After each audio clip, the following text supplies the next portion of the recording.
Hello, everyone, and welcome back to another episode of the Top Frag podcast, EVME's podcast, EVME Gaming and Media. We are back with episode 3. I'm joined once again by Vitamin C and Vitamin B. I am Vitamin B3 on this sort of another gloomy Tuesday evening here in the Huntsville area. Gentlemen, how are we doing tonight? Doing great, doing great. Doing fantastic. It's gloomy here as well, raining. Yeah. What is not gloomy, though, is the Call of Duty scene right now. This past weekend, we had Major 4 at DreamHack, which was a blast to watch and everything. We also had Memorial Day weekend, so hopefully you guys had a good long weekend. Thank you for all veterans in our community. Thank you for your service and all that you do for our wonderful country here in the United States of America. But gentlemen, first introduction with Major 4. It's the first one at DreamHack that I know of, or at least in a long time. What are your guys' initial thoughts when you guys heard about it? I mean, dude, it was crazy. I mean, having Halo there, having COD there. I mean, everything was going on there. I think they said that there was 60,000 people at the arena over the weekend, like 60,000 different people. I mean, that's absurd. That's the population of the town I live in. Like, and you have it all going to a COD event like that. That's absolutely insane. And obviously, the games did not let down. It was insane. They definitely did not let down, dude. I feel like there was excitement every day, the whole weekend. It was nonstop. Yeah, I mean, from the Thieves losing to coming back. Oh shoot. Mm-hmm. Yeah. Also, having COD and Halo, and then I think like pretty close to DreamHack as well. You had the IEM CS Counter Strike stuff going down as well. Yep. Which was also in the same area. So there's a lot of gaming stuff, esports stuff throughout the whole weekend down in the Dallas area. But we will go over our thoughts for good old Major 4 here as we go ahead and look at the bracket. Oh, I need to pull up. There it is. So we'll kind of go through each match individually, but first I'll just kind of run through the bracket for each match. So we had winners round 1. Miami Heretics defeat Minnesota Rocker 3-0. LA Thieves absolutely butt slammed Vancouver Surge 3-0. Atlanta FaZe beat Cloud9 3-1. Optic Texas beat Toronto Ultra 3-1 as well. So we'll go on to the first matchup here, the Miami Heretics and the Minnesota Rocker. Which was a 250-210 Skyline Hardpoint, a 6-1 S&D dealership, and then a 3-1 Vault Control. What were your guys' thoughts on this series? I honestly thought Minnesota had a chance. After watching that Hardpoint, I mean, Miami's been playing well all year, obviously. Ever since they picked up Super, they've been absolutely killing it. So the fact that Minnesota came out with such a strong game, and then I feel like after they lost that next game, it was just kind of a letdown for them. They kind of started to struggle, and you could tell that their energy was down, which caused them to probably lose the next 2 games. No, so I think Miami has a super bright future, as we saw in the future of the tournament. Yeah, B. Yeah, they definitely have a good future, especially with them picking up Super, like you said. I feel like they'd be doing phenomenal, especially in obviously the search in that first round. I mean, the hard point I feel like could do a little better, but as for all the other game modes, I feel like they're doing pretty decent. And they definitely have a bright future. I could see them going far, and especially in the next champs. Yeah, I definitely agree with you guys. Rocker had to win this map 1 for sure because dealership S&D and Vault Control are like Miami's bread and butter maps. So it was going to be hard for them to even come close. And Skyline is a pretty decent map for Minnesota. They basically had to force a map 4 at some point to get to that red card because it is those 2 maps for Hardpoint and S&D is a stronger map set for Rocker, which I'm shocked they let red card or dealership S&D go through, considering I think Miami only lost 1 in the qualifier on dealership. So I'm not really sure what their thought process was on the vetoes. So I mean, just the fact of how Miami has turned around from like a bottom 8 team to, competing with the best of the best. Mhm. Honestly, it's super, like, Super's playing fantastic. That pickup was probably one of the greatest one we've seen other than Merck for Optic this year. I mean, it's absolutely insane what he's done for those teams. Yeah, for sure. Next series we got is going to be the LA Thieves versus the Surge. I'm trying to pull up the breaking point one so we can get the matches quick. Where is it? There it is. That's not, let me do it that way. Hey, I just want to shout out R for calling B3 handsome. I have to put it's it the out it's the haircut, I guess. there. Big ol' haircut over the weekend. I did. There we go. Yes, Got it. sir. Oh, wrong button. All right, now we got the LA Thieves versus the Vancouver Surge, and this wasn't stomp. fucking close. We had a 250-103 in the Skyline Hardpoint, a 6-2 in the dealership S&D, and then a 3-0 in the Hasi Control. Everybody almost like basically double positive in this series. Like the LA Thieves, and then you have a red carpet for the Surge. Yeah, LA, like, I'll go first on this one. The Thieves absolutely shit stomped this team. Like, Vancouver didn't want to be there. They they were dead on the comms. Like, something was really wrong, and we'll see their later match when they get eliminated. But yeah, they absolutely got manhandled in this series. It kind of reminded me of like Major One Optic, coming off of 2 back-to-back runner-ups in majors, and now you show up to Major 4 with all this hype, and this was supposed to be such a good matchup, going the Mhm. distance with, Thieves and Vancouver always having each other's number back and forth over the last 2 majors. You'd think that this would kind of be like a revenge game for Vancouver, and they came in and they looked like, a, honestly, like ranked players playing against pros. It looked like a team of kindergartners. You have 0-4 down there with a .46. He's looking like the old Yeah. Kenny in there. Like, Yeah. over the whole series, their players have the same amount of damage that I've seen some pro players have in a game. Like, Yeah, I mean, from them going to top 2 the last 2 majors, and then just getting shut out immediately at the beginning. Yeah, It happens. But maybe if they were paired against someone besides the LA Thieves at the beginning to give them a little boost in confidence. But you're going against the top team right off the bat. It's bound to have some nerves, have some jitters, which I'm sure they had plenty of. I think that's just the road that it went down. Vitamin T said, "How does this affect LeBron's legacy?" Honestly, I think it just improved it based off like the whole Los Angeles connections. I feel Yeah. like Thieves Yeah. winning another one really just boosts his confidence to stay in LA, kind of grind it Oh, out one more year. Also going to that map 1, the Skyline, Dan Ghosty had a fucking map in that map 1. Oh, Dan's Oh Ghosty. my god. 32 He and was going crazy. 18, 125 seconds on hill time. Oh, There he was were going there we don't have the production quality or capabilities to have like a bunch of clips or anything right now, but there was a couple of clips where Dan Ghosty just dove off top fucking piano stairs and popped like a 2-piece like twice. I was like, 2 and 3 huh? pieces, dude. He was chopping up. Yeah, he was going I fucking crazy. Yeah, I was a little surprised. I didn't know he was going to perform that crazy right off the rip. He had more time than their whole team did by himself. Like, Basically almost combined. yeah, he absolutely outperformed everyone, and I mean, you can definitely tell why. I know at the beginning of the season, I know Ghosty was struggling a little bit, Envoy was struggling a little bit. I remember Nade Shot talking about how, some people are calling for Ghosty's head, like get him out of there. And I mean, now look at him, like he's performing insanely well. It's absolutely unbelievable.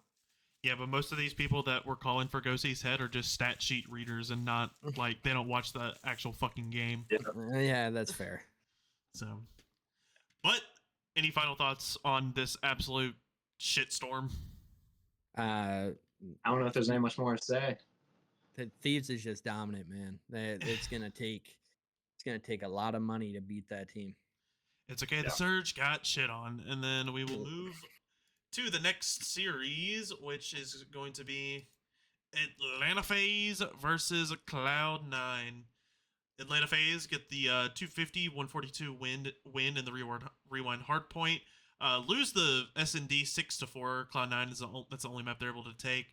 3-2 in the Hacienda control, and then a 250 151 in the Skyline map 4.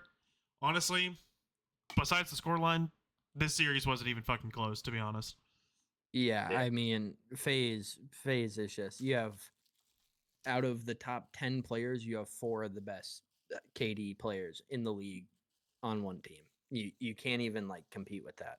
And when you're playing against a team with, team changes and stuff like that in the middle of the year, there's just no way you're gonna compete with the juggernaut of phase. Yeah, they're a It's not gonna powerhouse happen. for sure.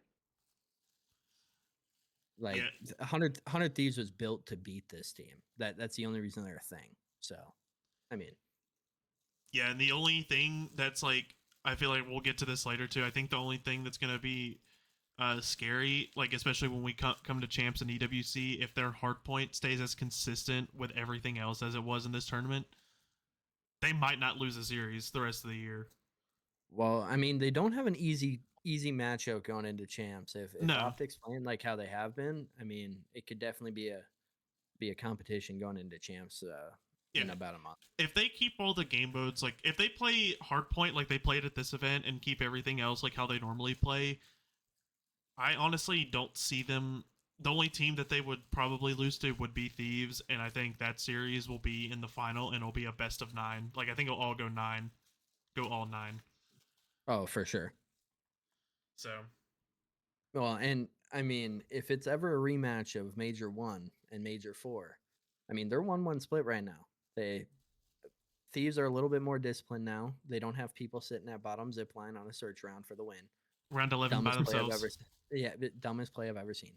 But I mean, they're definitely better than that now. They're a little bit more disciplined, but I mean, you can't let anything up on phase. I was actually pretty shocked that Cloud9 even took the search on them. Yeah. Yeah. If you watch the search though, there was a lot of troll rounds in that Yeah, there was. S&D from FaZe. Um, I think that was more of a blip than anything because they like FaZe love to play dealership and they're pretty good at it. So I think that was just more of a trolly S&D more than anything. But moving on to the next match we had a lot of matches on Friday because it was a 3-day event. We will be moving on to Optic Texas versus Toronto Ultra, the end of the qualifier rematch here. A pretty close series, according to the score box here, but ended up in a 3-1. 250 184 in the Vault Hardpoint, a 6-4 dealership S&D. Protocol Control is the only map that Toronto was able to take. They took that 3-1. And then Red Card Hardpoint 250 to 176 and Optic take the series. As you can see, the stat line, Merc didn't have the best series, but I mean, he's the dirty work guy. He was brought in to basically be Dan Ghosty remastered on this team. What were your guys' thoughts? Uh, Personally, I thought they should have won the protocol control. I think they sold.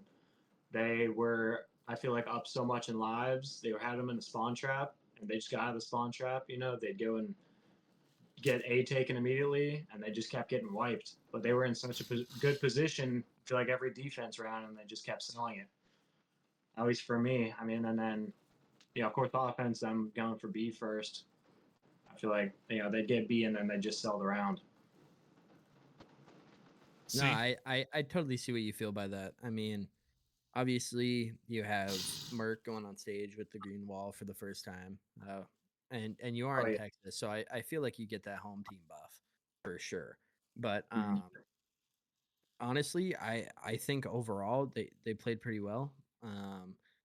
For their first time on land together, trying to get that communication rolling and kind of connected to each other. I know Merck did start on Toronto, so he kind of knew their game plans going into it. It's just like any professional athlete that goes on to another team. They're giving the other team their plays.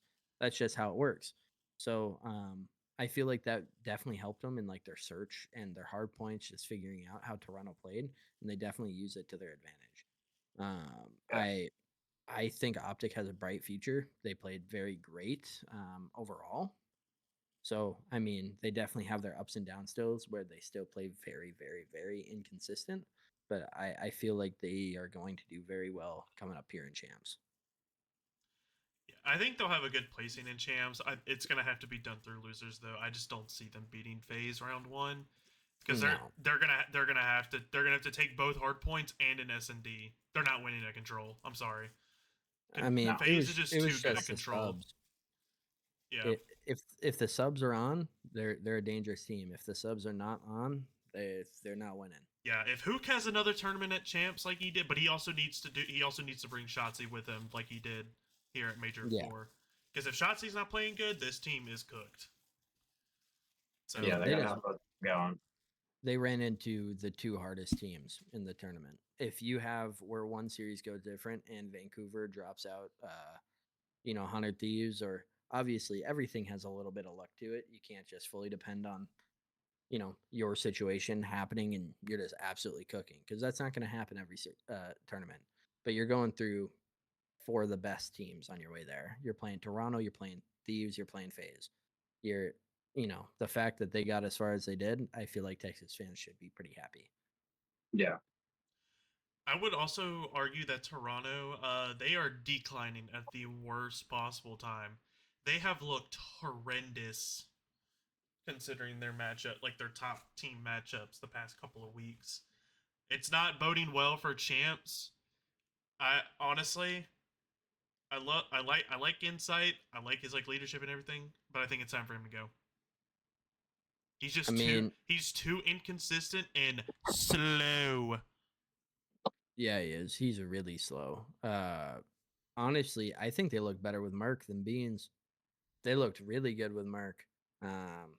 So hopefully they can kind of get some stuff back together, Well, and kind of figure it out. the thing is, Beans and Insight are like the same exact player. They need to get one. They need to get rid of one of them.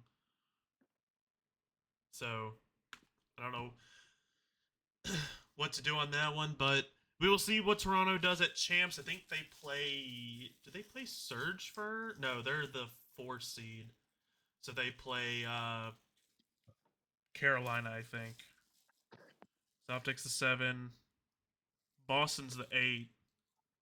We'll look at the standings after this or the Uh, bracket uh, after all this. Someone in chat said Ultra needs to lay off the McDonald's. Do you think that would help their performance?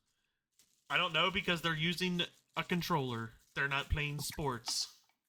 I mean, I it might help with your reaction time if you're in a little bit better shape. Really? But it doesn't. And then our first losers round one, it's the Vegas Falcons. They've done it. 3-2 over the Vancouver Surge, who get wiped out of the tournament. Vancouver take the first map 250 to 160. It was a vault hard point. Vegas win the next two maps 6-3 on the rewind S&D, 3-0 Hacienda control. Hard point they lost again 250 138. That's a map that Vancouver takes, and then the S&D dealership 6-4. The Vegas Falcons get their first win on land. And my God, the Surge cannot buy a fucking green stat line to save their fucking lives at this tournament.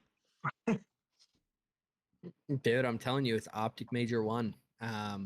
That's what it reminds me of. You have like At least Optic won a match at Major 1. No, they didn't.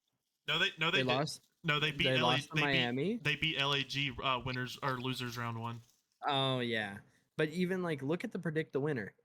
Like, Yeah. look how many people thought that Vancouver was gonna win, and I feel like after I saw Vegas 3-0 them in control, I knew that the Falcons were not gonna let them back in. I feel like that really messed with their mental, and I mean it clearly showed in the search. I get hard point, Surge, kind of destroyed them on the hard points to say the least, but they've always been bad at hard point. I get it's a brand new team and all this stuff on Falcons, but you just can't let up on any team in the CDL. Well, if they're having their day, they're having their day, and Well, Vancouver is. You know what's funny? When this roster was formed after Major 2, when they finally dropped the All Saudi thing, they were only winning hard points. Now they're Nesloing people. That's fair. Good. Hey, they say control and search win championships. Fair enough. Go ahead, B. So Sorry, I was trying to get my whole phone charging situated. I was just listening to y'all. I don't know. I think the Falcons definitely proved themselves by winning their first LAN tournament. I mean, they kind of put this team together out of nothing, out of one person, Exnid, and they just kind of grabbed three other randoms and put them together, put them to work, had them training. Obviously, it paid off a little. You know, they won one game, but I think they still got a long way to go if they want to get far, try to get in the winners bracket, stay there. But I think at least for this time, they proved themselves a little bit. You know, showed that they're not as bad as maybe people were saying they were. Yeah, I think it's going to be interesting because I think the two ARs. I don't even think the two ARs will be here for EWC. Yeah. I think the move is going to be Sib to this team next year. I think that's the move that everybody's talking about. And then It's a solid. who else do you get in the AR position? Um, because I'm sorry, Alec and Preston, they're like besides like this series, like Alec has been garbage since he got back, except for like the series they beat Optic, and even when they beat Vancouver 3-0, both the ARs were terrible. Like or whoever they, you know, you're this you're getting series, carried by your two subs. yeah, I mean that's the practically how it the goes. two ARs are just terrible. Um, it's I mean, Sibs. I think Sibs like more than likely confirmed at this point. We just obviously wait till the season's completely over. Um, Yeah. but then I think probably they bring up a challengers AR, um, like a who am I thinking of? A Lurk. Wasn't I think Lurks is an AR. Who else?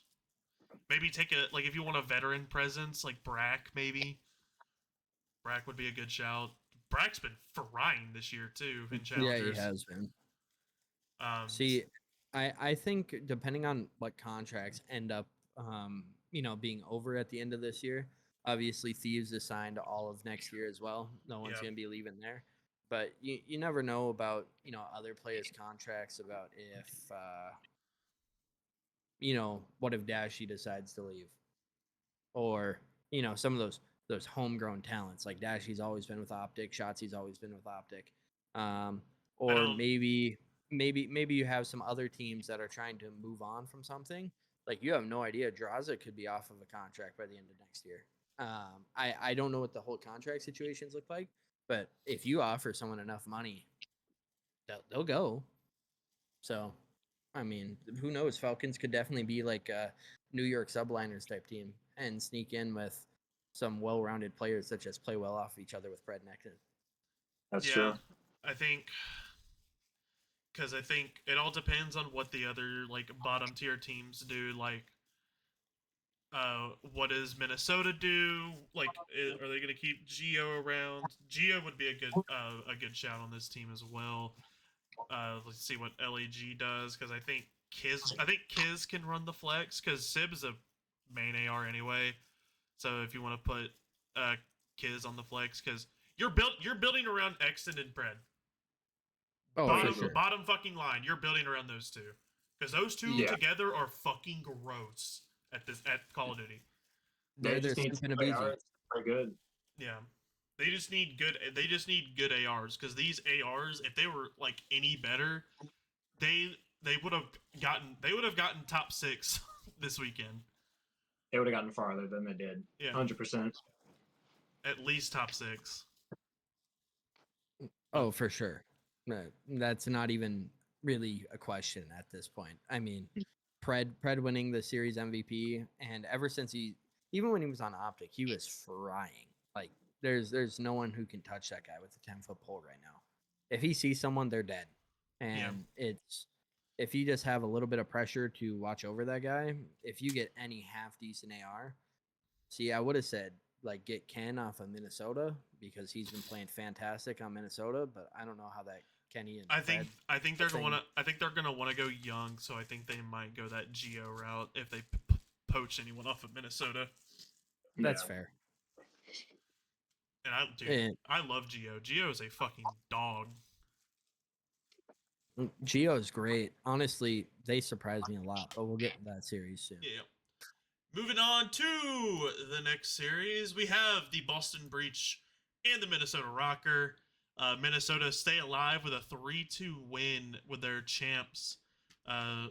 Obviously, they ended up not making it, but here they survived another series. Boston absolutely slammed them in the map one, 250 to 130 in a rewind hardpoint.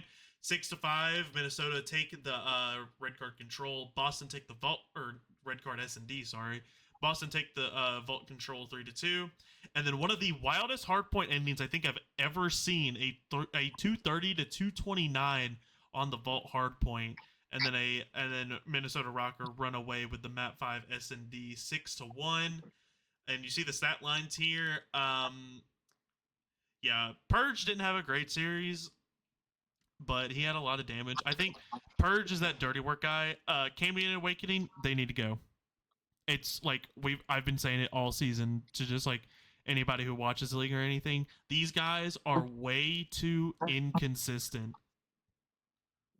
Dude, they're either insane or they're the worst players on the planet. Yeah. I don't know how that happens. I don't know if it's just people playing different against them or what it is, but I don't even know. Like Purge, I always feel bad for Purge and Snoopy because I feel like they're doing absolutely everything they can, and then it's always a letdown. It's like Purge had a .87, but he put down 12,000 damage still as a sub. Like,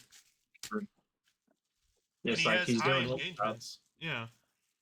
Yeah, I mean Snoopy's always doing his job. I feel like Snoopy's always good. He's always getting the work in. And obviously, it's like it wasn't like obviously like Cambion Awakening didn't do bad, but this needs to be a takeover series for one of the ARs.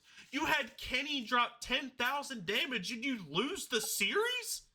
He dropped like 3,500 less damage than both of them. Don't talk about Ken like that though. Ken was doing his thing. I know he was doing his thing, especially in the S&D and the S&Ds that day. But like in the you lost a respawn with that guy only doing a total for the series 10,600 damage. Yeah, that's fair. Like I will always say, like Cold War Cammy is not coming back. Cold War Cammy is dead. Yeah, no, that's not a thing. Like. Well, everybody wants to get hung up on Major 2. Dude, like, yeah, they did good against these at Major 2. Wake, for some reason, decided to drop 44 on that Skyline. It's just, he's not going to fucking do that every game. Like C said, they're either the best 2 ARs in the game, or they're the fucking worst players of all time.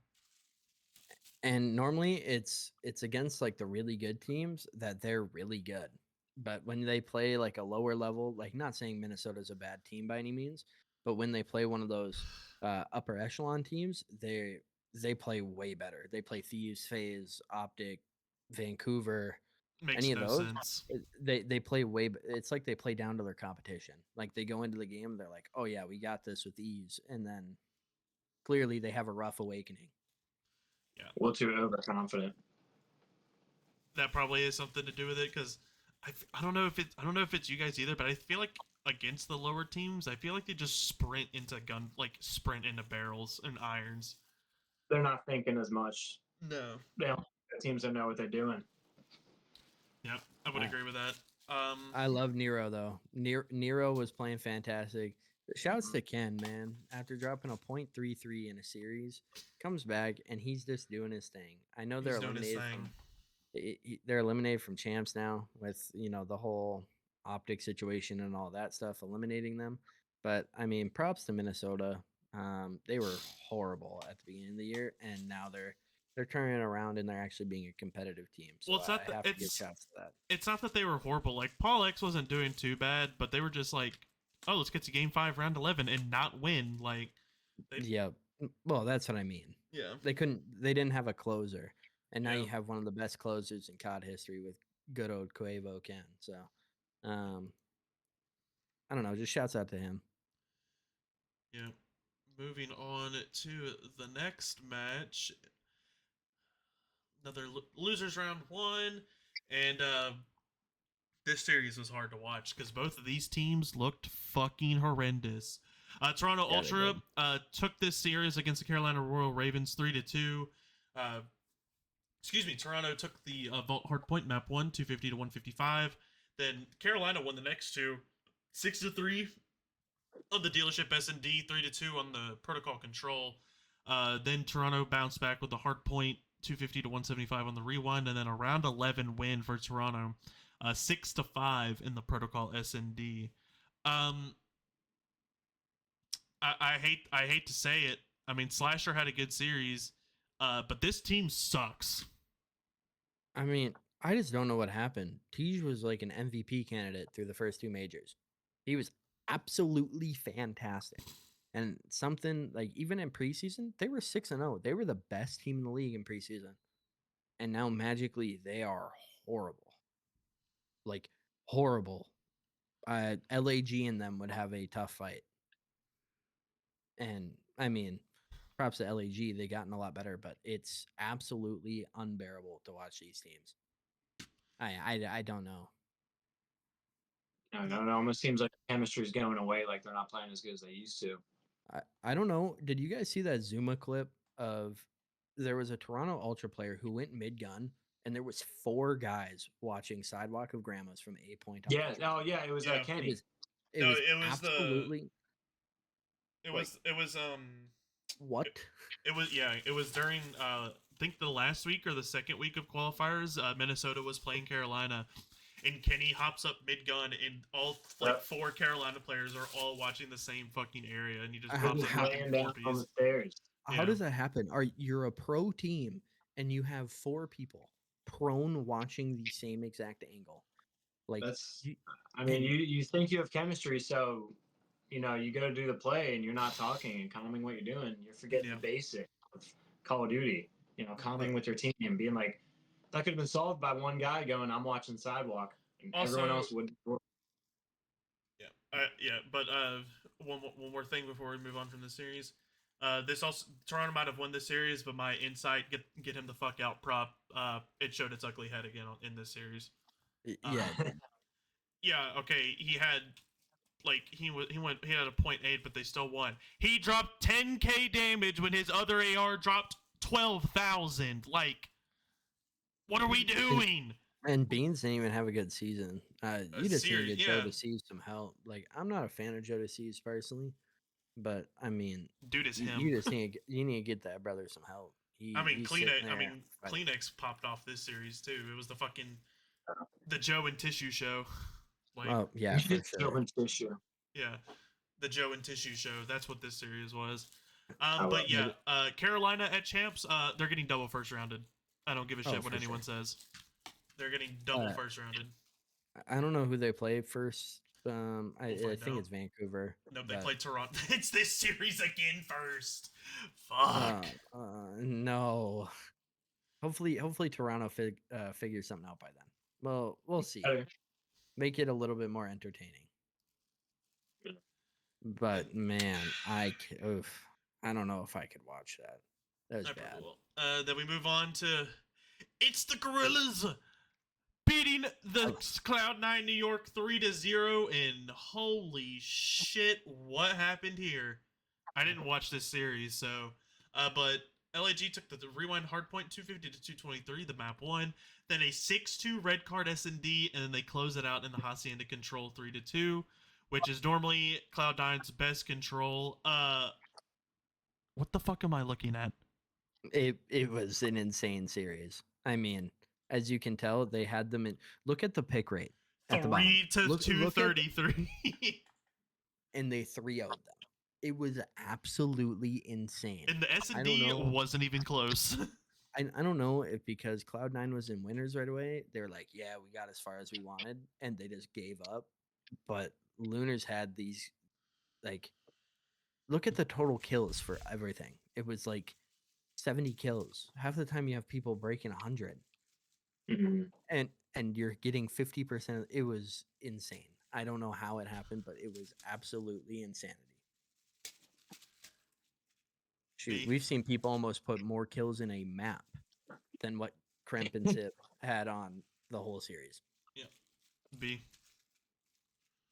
I didn't watch that series. I don't know if I didn't either. I think I only watched the main ones. to be Cloud- I mean, honest. Spoiler alert: Cloud9 sucks. Let's move on. yeah, Yeah. no joke. They got some work to do. And then the last series of I gotta keep doing that. Yeah. And the last series of the day was the Minnesota Rocker in losers round 2 versus the Vegas Falcons. And the Vegas Fred versus Falcons, Kenny. the dream run is over.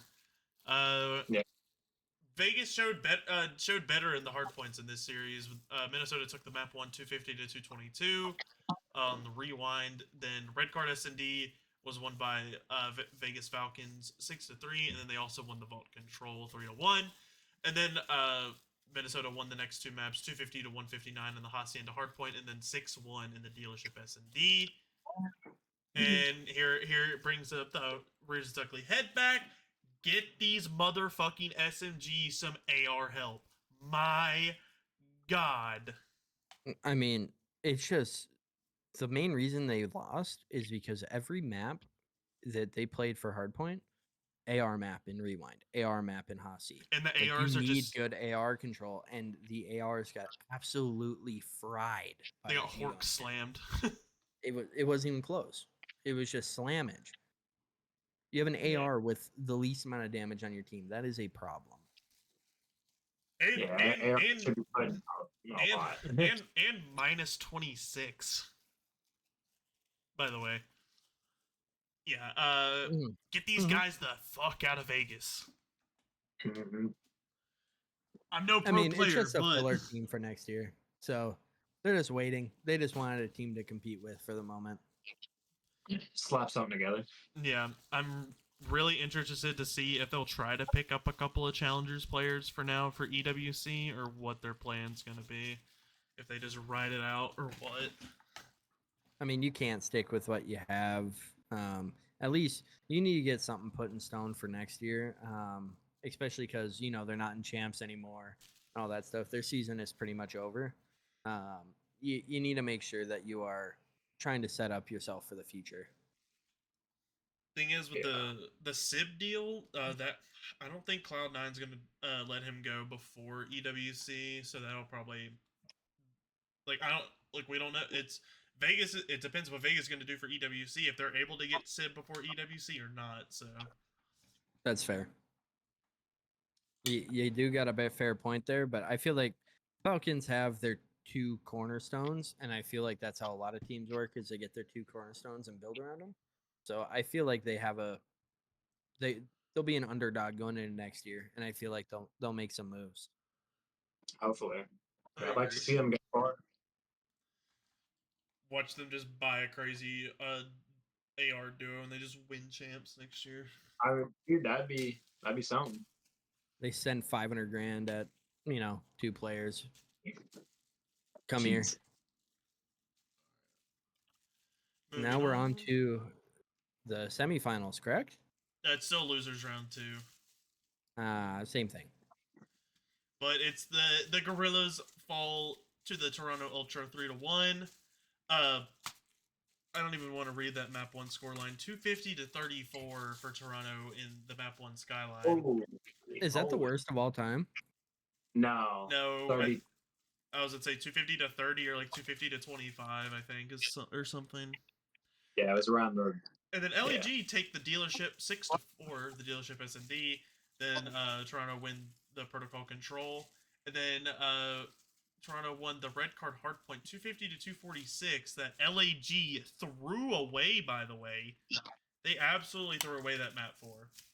But yeah, I mean, somebody get my boy Kismet some help. He had the worst KD on his team, but he had 10,000 damage as an SMG, and his AR, one of his AR, or yeah, both his ARs just have under 10k damage. Like, what are we doing?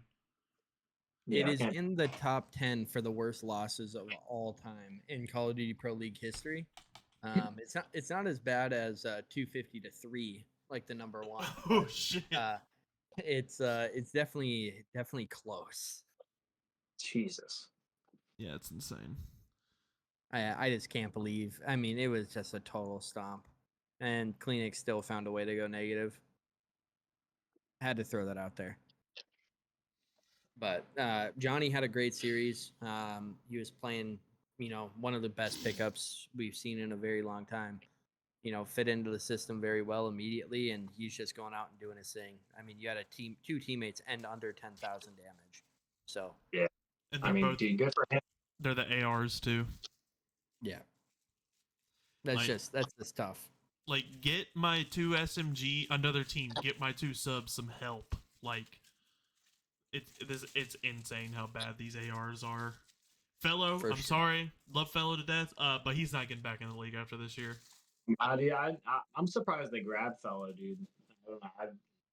They grabbed watching him Fellow live. because he played with Lunars and Johnny, Really? I think. Didn't he play with Mhm. Johnny too, or am I tripping? In Challengers, I know he played with think- Lunars. I think so. I don't completely remember. It was one of them. I know he played with Lunars. I don't remember if he played with Johnny though, but that's why they picked him up. And he was, I mean, he was frying in Challengers, but it's also Challengers. It's like it, not all the time transfers up. Yeah. For sure. So, yeah, Fellow, sorry, you probably need to retire because you're just like Dylan Attach. You're fucking washed, kid. Get out. Let some of these new guys get in here. Yeah. I think that they should start picking up more challengers players. Yeah. I mean, I guess if you listen to Merc though, there's no talent down there. So, He said there was a handful of people.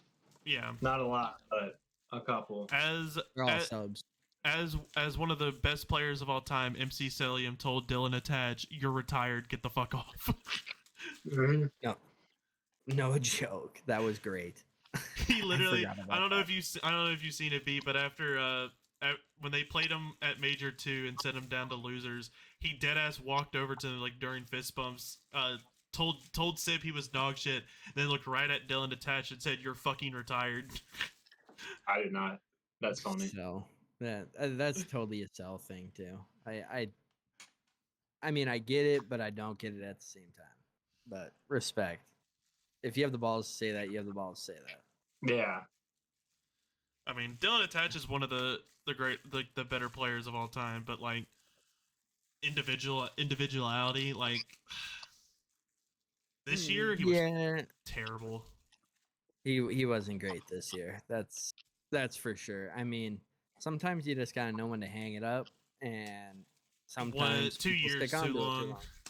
I think he should have retired after MW2 because God, that Vegas team last year was so bad. Hey, but how Scump did it? Retire while you're at the top. I mean, Mhm. that's all you can really do. I always respect people who do Or that. well, just do what Scump did, just retire because the game is dog shit. Yeah, that's fair. He That's did do true. that actually. Hey, props to Scump though. Do I wish he'd come back? 100%. But will he ever? No. Probably There's- not. He makes 10 times more money just fucking streaming and shit. So Oh, Fair enough. Hey, and he has free time. He can go play Warzone. He can go do whatever he wants. Good for that guy. He's got plenty of time. And then our next match is one of the winners semis. Miami take down LA Thieves, sending them to losers bracket 3-2. They take the map 250 to 151 on a Hacienda hardpoint, then lose the next two. LAT take the red card S&D 6-2, and then the protocol control 3-1. And then Miami closed out the last two maps with a 250 244 Skyline hardpoint map 4, and then a 6-2 Hacienda S&D. This series was fucking insane, and Rencor is my rookie of the year. That guy is godlike. This was my favorite series to watch all day. I For mean, sure. You had the intense games, and then after it, when Scrap's finger wagging at him, oh god, it just made it so much better. I mean, 119 kills in a series is insane. That is utter insanity. Yeah, this was a hard carry series out of Rencor. Like this guy, people want to say super, or like if Optic somehow won the major, Merc would take rookie of the year. Nah, this dude, Rencor has been doing it all fucking year. Yeah. He is 100% the rookie of the year. He played absolutely fantastic, and I am so happy for him. They have all the momentum in the world. You took down LAT in, winners. You need to carry this on to champs coming up in the future. That's for sure. Yeah, they are. I think they might be that 5 seed. So they play Vancouver, I think. I think they're in that five. Thieves, 2 Phase is 3 Toronto, I think 3 is Toronto. Yeah, here we can. and then oh yeah, you have it. Yeah, Vancouver versus Miami. Vancouver better get their shit together. This is gonna be a quick ass 3-0. Yeah, no joke. Like, I don't know. I hope Miami does well. They haven't had too much success as a team, so yeah, hopefully they can turn something around that makes the fans want to stick around. Yep. And then we have El Clasico in the other winner semis. FaZe take it 3-1. 250, 246 in the map one rewind hardpoint. 6-5 in the protocol control. Or not SND. And then Optic take the Hacienda control 3-0. And then FaZe dominate the map 4 hardpoint 250 to 158. All I got to say about this is Simp Masterclass. I mean, shoot, they were so close to this could have gone either way. I know the scoreboard shows 3-1, but there's a planet where Optic wins both those first matches, and they just ride the momentum all the way to the end. I feel like they've been solid at hardpoint. I don't know what kind of fell apart there. I mean, they got their get back in control, but still lost it after that. Yeah, I mean, Yeah. Simp went 35 and 19 in the map 4. Like, that as an you SMG player, can't touch that. I mean, he was frying. Yeah. I mean, and obviously Merc definitely stands out from Optic side this series. He played super well for playing FaZe, and I feel like if they get that chemistry up, Optic's gonna perform. I mean, you can see it was almost a 50-50 split. Obviously, you have all the Optic fans on the planet. It's the biggest series. Every single major, if they ever play each other, it's always Optic FaZe. That is the history of COD.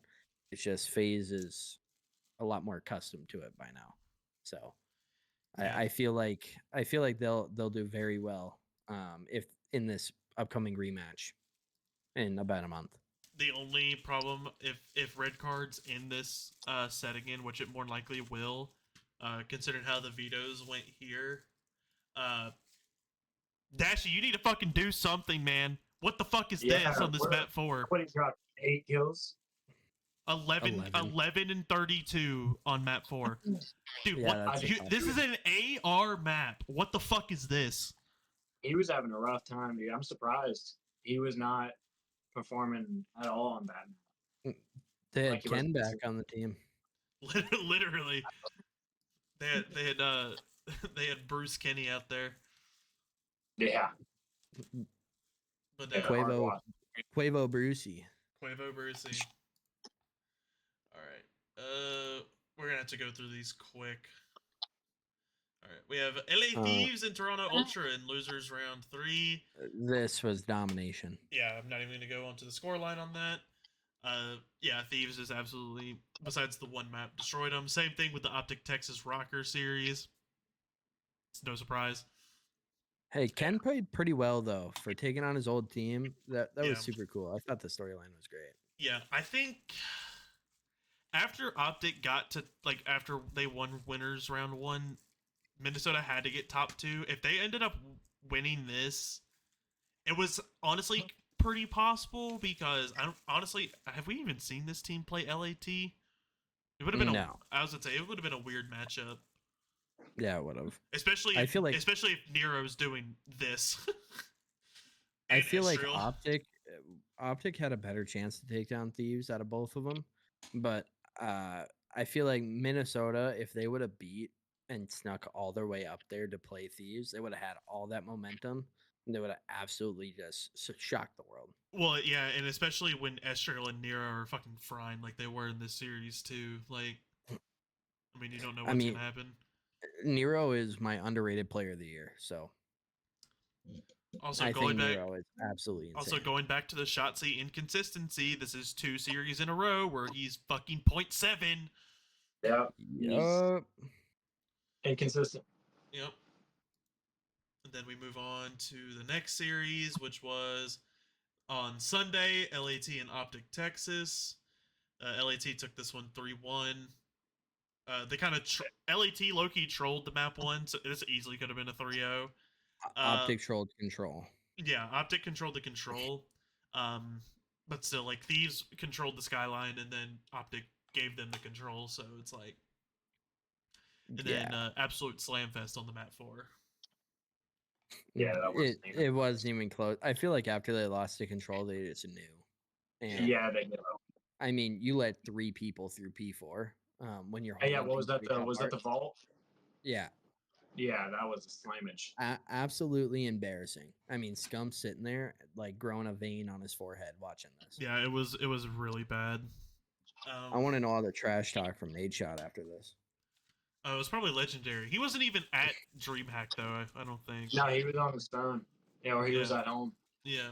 Well, he did put out on his stream this morning. I don't know if you guys saw that. But Yeah, he had. he The saw, I that know was he's talking yesterday. He about had the trophies and shit. no, he said that he's no methods. longer gonna vote for Optic because Methods and Scump never cheer for Thieves.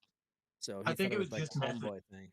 No, it was Scump too. It's scum. With both Oh, of them, they both picked FaZe to win. Yeah. And then this was a fucking crazy series right here. Yeah, it was. FaZe mean- take it 3-1. That Hasi hardpoint.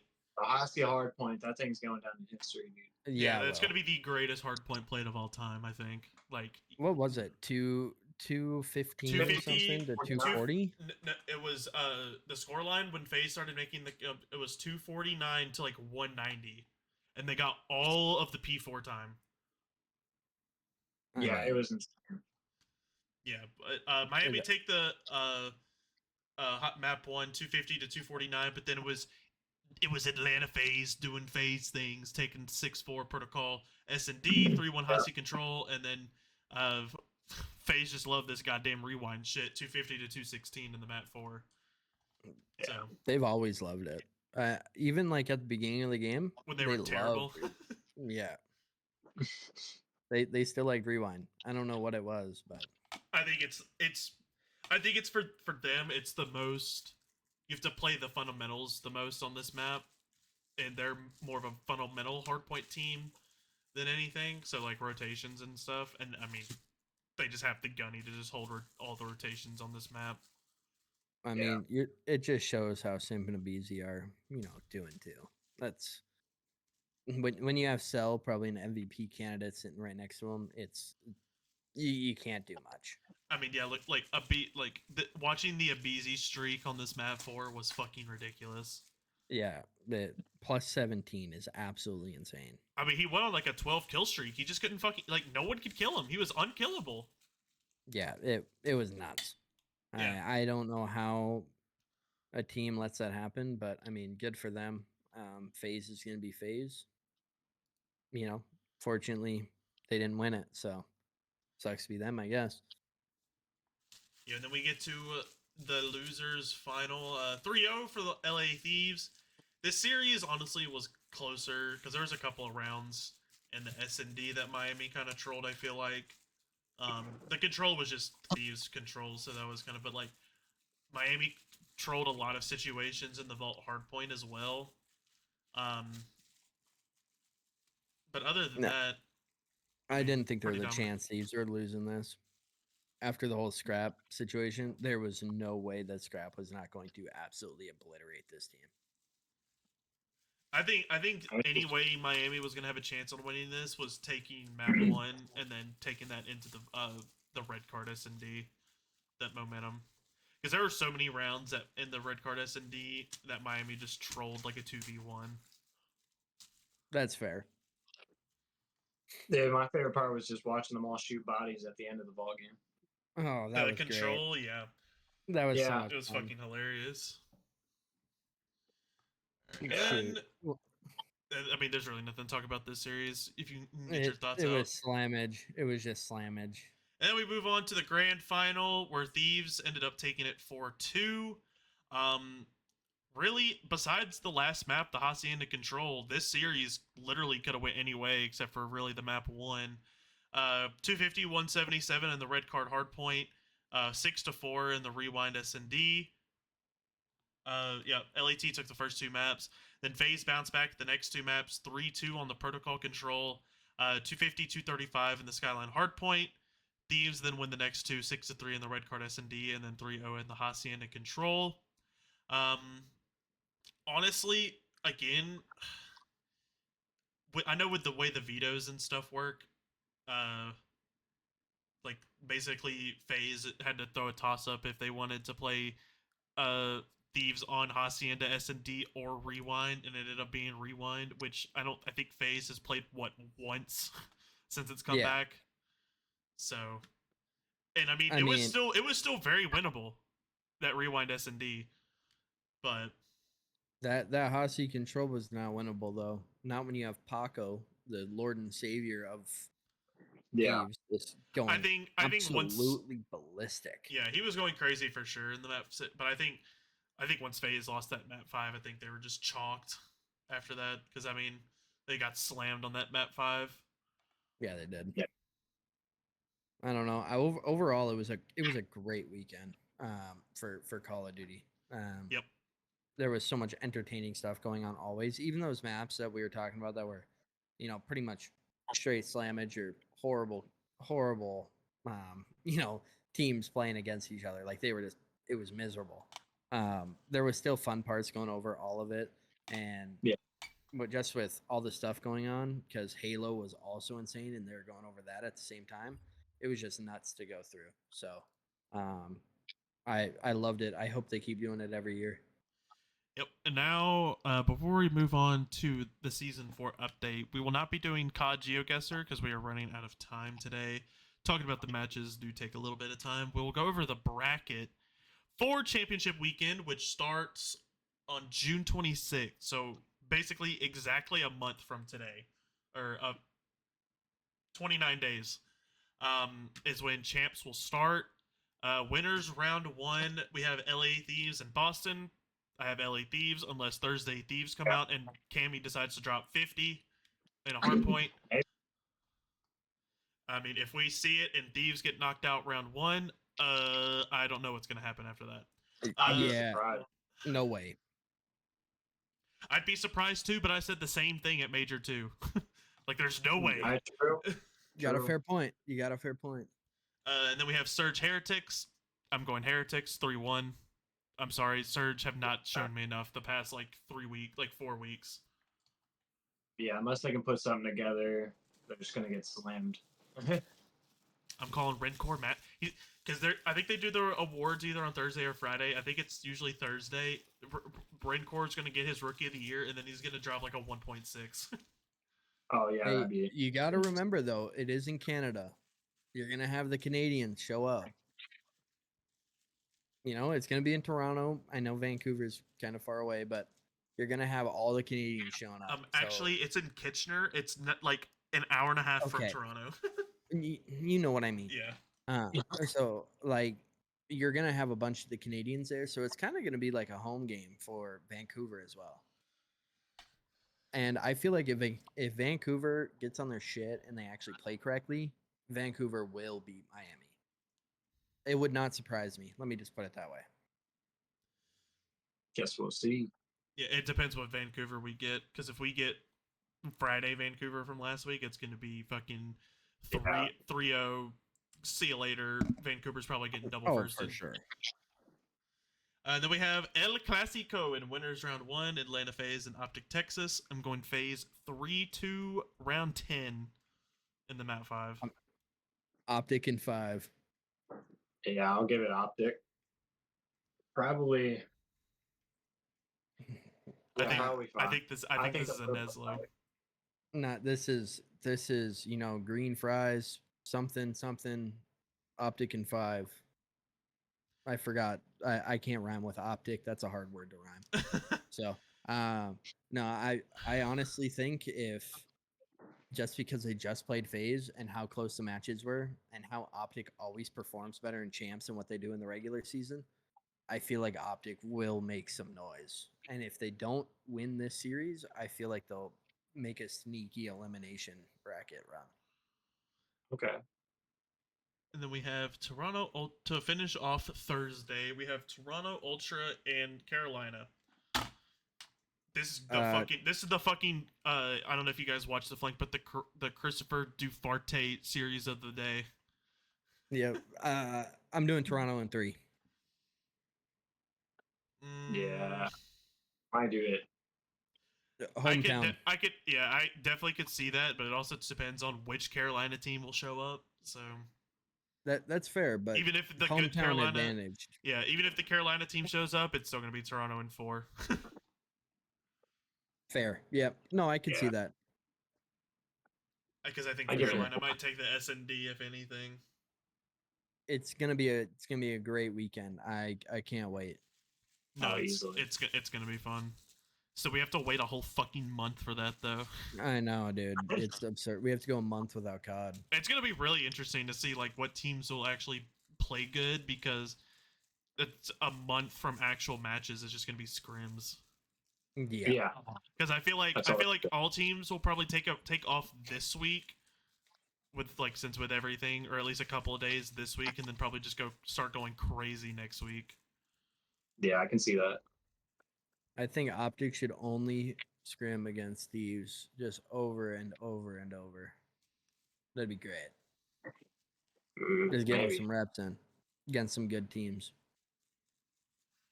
But who knows? We'll see what happens. And then the last thing for the podcast today is we have season 4 of Black Ops 6 coming out on Wednesday. So Oh yeah. this is the roadmap for it. We have 3 new maps coming in on Wednesday. Shutdown, Fugitive, and Blitz, which is like the what is it called? What's the mode? The fucking Gunfight. gunfight, but with like Search and stakeout. rescue. No, with stakeout. What is that playlist called? Oh, small map mosh pit. Yeah, it's gonna be in there. And then we have 2 new modes to start the season as well. We have team elimination and one in the chamber, and then the in-season stuff. We have Eclipse, which is another one of those small mosh pit maps. And then we get Fringe.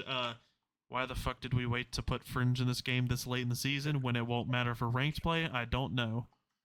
I don't know, man. That's such a good map. That should have been in there with Hossie. But Yeah.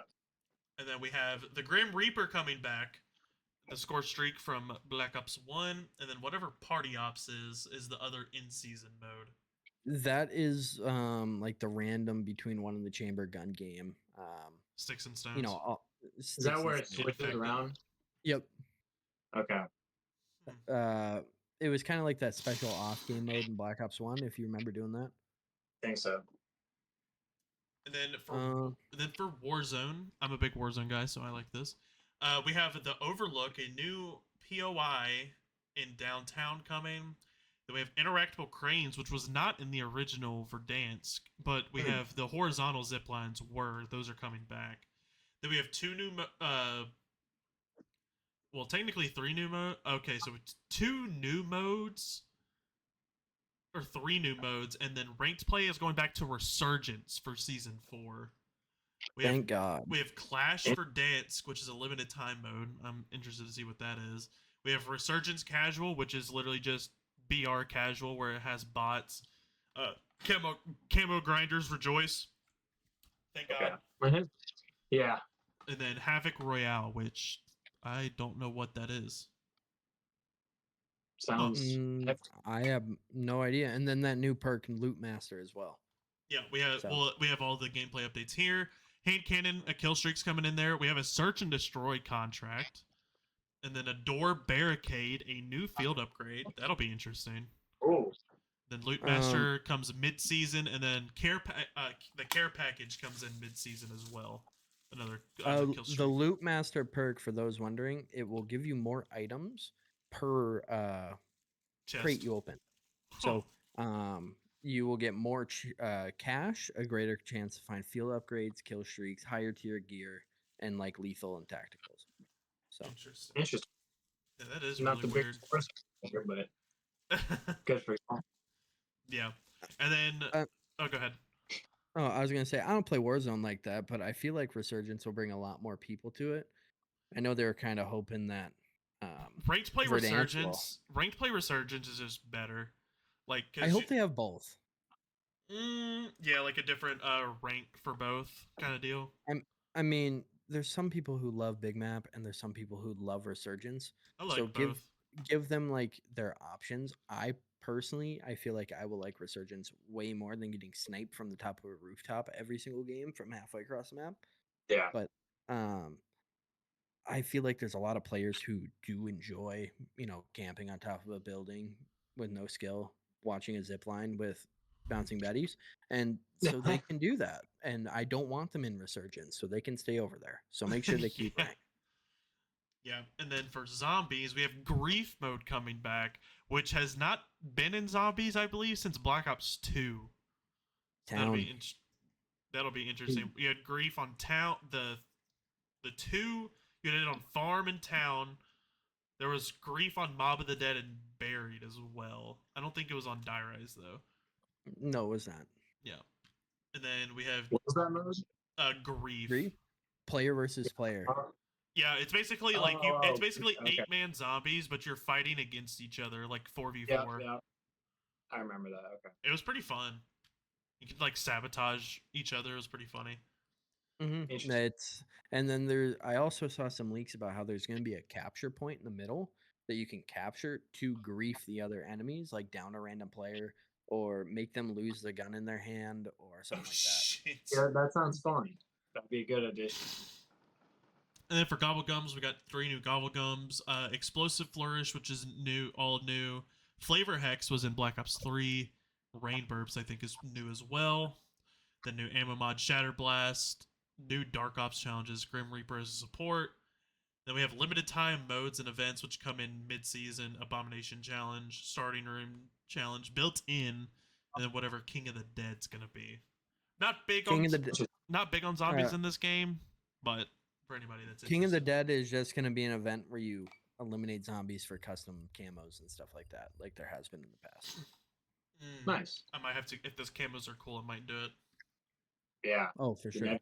And then we have new weapons. So the 2 in-season weapons, middle season, are the Pickaxe and the Olympia.